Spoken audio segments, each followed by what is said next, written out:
America ने Iran पर हमले के लिए 2 जंगी बेड़े समंदर में उतार दिए हैं। लाल सागर में पहले से मौजूद अमेरिकी जंगी बेड़े हैरी ट्रूमैन के साथ अब यूएसएस कार्ल विंसन भी ईरान के करीब पहुंच गया है। उधर डिएगो बेस पर ट्रंप ने 6 बम वर्षकों को हमलों के लिए तैनात कर दिया है।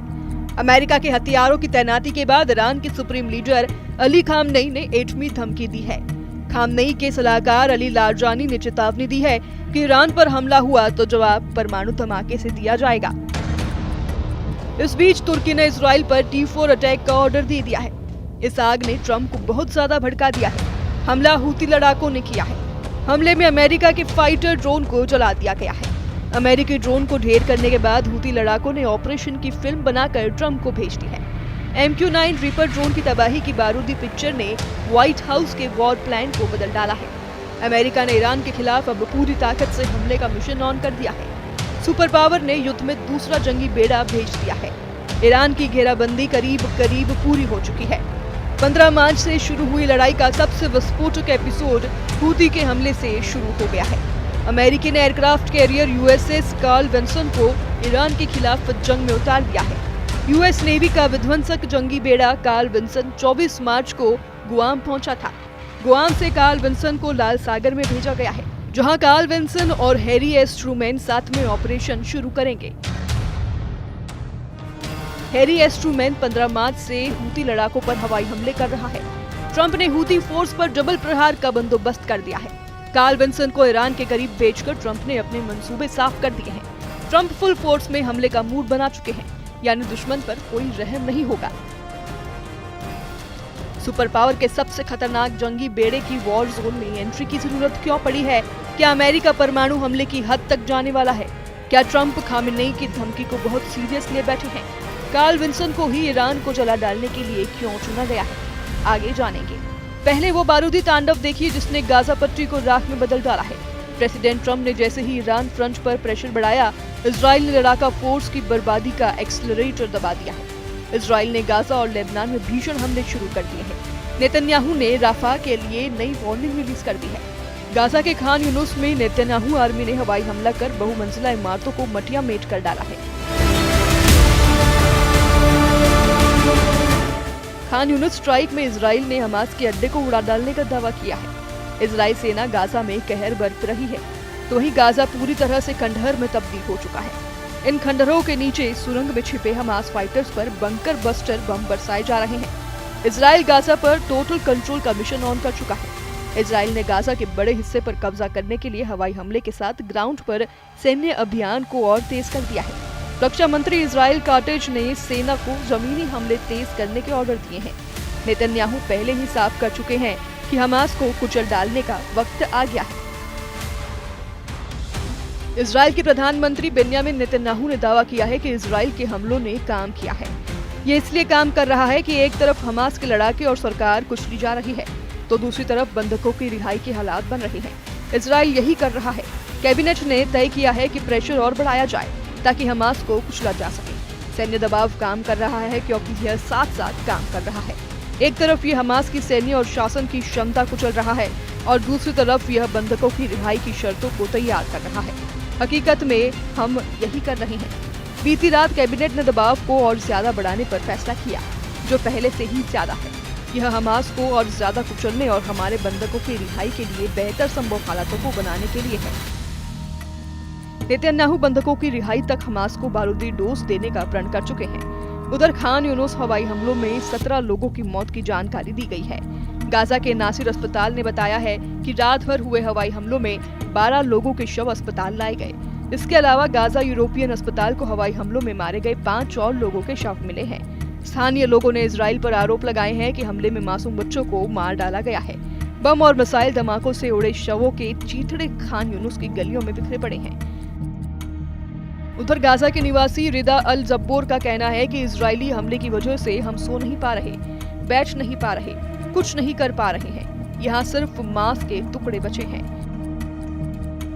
किसी का सिर नहीं है, किसी के पैर नहीं है। 5 मंजिला इमारत मेरे भाई और उसकी पत्नी के ऊपर आ गिरी। मेरा भाई और मेरे भाई की पत्नी और मेरे भाई का बेटा सब मारे गए। वहाँ तलाशने पर कुछ नहीं मिला। खान यूनुस में बड़े हमले के साथ इजराइल ने राफा को जल्द से जल्द खाली करने की धमकी दी है। नेतन्याहू आर्मी ने वार्निंग में कहा है कि जल्द से जल्द लोग राफा से निकलकर मुवासी की तरफ जाएं। मिस्र बॉर्डर के करीब का यह हिस्सा गाजा को बाहरी दुनिया से जोड़ने का इकलौता रूट है।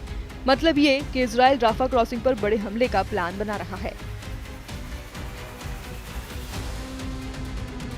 इजराइल डिफेंस फोर्स का अनुमान है कि हमास ने राफा की सुरंगों में बचे हुए बंधकों को कैद कर रखा है, जिनकी रिहाई के लिए अब सबसे भयानक हमले की शुरुआत की जाएगी। नेतन्याहू ने इस मिशन के लिए नए कमांडर को कमान सौंप दी है। नेतन्याहू ने पूर्व नौसेना कमांडर वाइस एडमिरल एली शार्विट को इजराइल की खुफिया एजेंसी शीन बेट का नया चीफ बनाया है। रविवार को ही इजराइल के प्रधानमंत्री कार्यालय ने इस तैनाती की पुष्टि कर दी थी कि एली शार्विट रोनेन बार की जगह लेंगे और इजराइल कैबिनेट ने इस महीने की शुरुआत में रोनेन को बर्खास्त करने के लिए मतदान किया था, जिसके बाद हमास, हिजबुल्लाह और ईरान के खिलाफ बड़े ऑपरेशन अंजाम दे चुके एडमिरल एली को शिनबेट का चीफ चुना गया। शिनबेट के नए चीफ के नाम के ऐलान के बाद हिजबुल्लाह ने इजराइल को धमकी दी है। हिजबुल्लाह के सीनियर लीडर अली अम्मार ने नेतन्याहू से एक बार फिर जबरदस्त जंग का ऐलान कर दिया है। इजराइल और अमेरिका के तूफानी हमलों के बीच भी ईरान के समर्थक फाइटर आर्मी झुकने को तैयार नहीं, न हमास, हिजबुल्लाह, न ही हुती। इसलिए ट्रंप ने अब ईरान पर मैक्सिमम प्रेशर बनाने के लिए कार्ल विंसन को वॉर जोन में भेज दिया है। USS Carl Vinson code name CVN-70 रखा गया है। ये यूएस नेवी का तीसरा निमित्ज क्लास सुपर कैरियर है, जिसमेम हेलीकॉप्टर और लड़ाकू जेट सहित 60 से 70 विमान होते हैं। इस बेड़े का डिस्प्लेसमेंट वजन 1 लाख टन है। जंगी बेड़े की लंबाई 1092 फीट है। कार्ल विंसन पर MK-57 mode 13C sparrow launchers तैनात हैं। RIM 116 rolling airframe missile launchers और फेलेंक्स CIWS भी तैनात है। कार्ल विंसन खाड़ी में पहले भी बड़े ऑपरेशंस को अंजाम दे चुका है। Operation desert strike, operation Iraqi freedom और ऑपरेशन इंड्यूरिंग फ्रीडम की सफलता के लिए कार्ल विंसन का डंका बजता है। कार्ल विंसन यूएस नेवी का वो जहाज है जिसके डेक पर आतंकी सरगना ओसामा बिन लादेन की बॉडी को रखा गया था। इसी बैलेट शिप के जरिए लादेन को समुद्र में दफनाया गया था। जिस जंगी बेड़े ने टेरर सरगना को दफनाया उसे ट्रंप ने ईरान की हेकड़ी गुल करने के लिए भेजा है। उधर ईरान ने ट्रंप को मैसेज दिया है कि अगर हमला हुआ तो एटम बम के धमाके से सुपर पावर को जवाब दिया जाएगा। ईरान के supreme leader Ayatollah Ali Khamenei के सलाहकार अली लारिजानी ने ट्रंप को चेतावनी देकर कहा है, ईरान ललकार रहा है, ट्रंप हथियारों की तैनाती कर रहे हैं, लेकिन इन सब से अलग तुर्की अपनी अलग ही चाल चल रहा है। तुर्की ने इजराइल की टेंशन सबसे ज्यादा बढ़ा रखी है। तुर्की ने सीरिया के T4 एयरबेस पर कब्जा करना शुरू कर दिया है। मीडिया रिपोर्ट में दावा किया जा रहा है कि एर्दोआन T4 बेस पर S-400 की तैनाती करने जा रहे हैं। इस प्लेन को पूरा करने के लिए तुर्की ने सीरिया के एयरबेस पर सिक्योरिटी और सपोर्ट का दाव चला है। एर्दोआन ने अल शरा के साथ ऐसी डील कर ली है जिससे नेतन्याहू का दिमाग गर्म हो गया है। कमांडर जुलानी उर्फ अहमद अल शरा के पास कोई आधिकारिक सेना नहीं है, जिसका फायदा उठाकर तुर्की सीरिया में सैन्य तैनाती बढ़ाता जा रहा है। मीडिया रिपोर्ट के मुताबिक तुर्की ने T4 एयरबेस पर कब्जा करना शुरू कर दिया है, जो कि सीरिया के सेंटर में है। सूत्रों ने दावा किया है कि यहाँ पर हिसार टाइप का एयर डिफेंस सिस्टम तैनात किया जा सकता है। ये सिस्टम जब एक बार यहाँ पर तैनात हो जाएगा तब सैन्य अड्डे के लिए जरूरी सुविधाओं का निर्माण शुरू किया जाएगा। तुर्की का इरादा एयरबेस पर सर्विलांस और हथियारबंद ड्रोन की तैनाती का है। तुर्की के ड्रोन में लंबी दूरी तक हमला करने की ताकत है। वहीं एयर डिफेंस सिस्टम की मदद से इजरायली ड्रोन से लेकर फाइटर जेट को मार गिराने की क्षमता बढ़ाई जाएगी।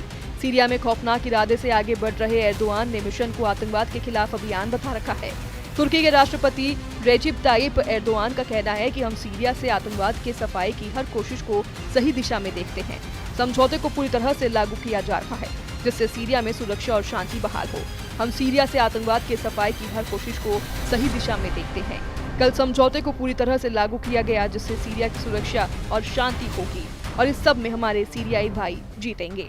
तुर्की की तिकड़म इशारा कर रही है कि नेतन्याहू को 7वें फ्रंट पर सबसे भीषण युद्ध लड़ना होगा, मगर नेतन्याहू तुर्की से पहले ईरान से हिसाब चुकाने के मूड में है। प्रेसिडेंट ट्रंप भी शायद यही चाहते हैं। इसमें कोई शक नहीं कि अगर इजराइल ने ईरान पर अब हमला किया तो उसको जवाब देना ईरान की मजबूरी बन जाएगा। उसके टारगेट पर इजराइल के कम से कम 25 शहर हैं।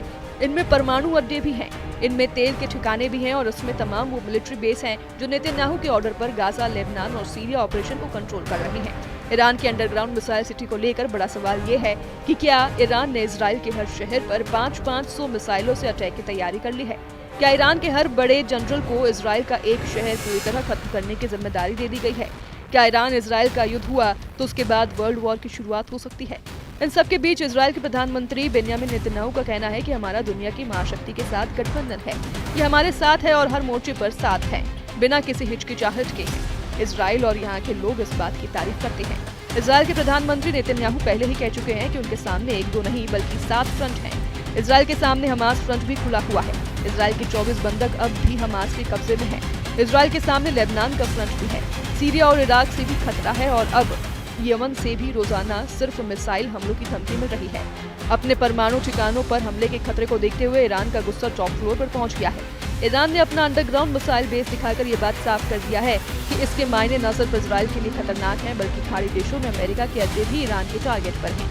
ये बात ट्रंप को उनके सुरक्षा सलाहकार बार-बार बता रहे हैं। अमेरिका तो अब ईरान को चीन, रूस और उत्तर कोरिया के साथ एक साझा खतरे के रूप में देख रहा है।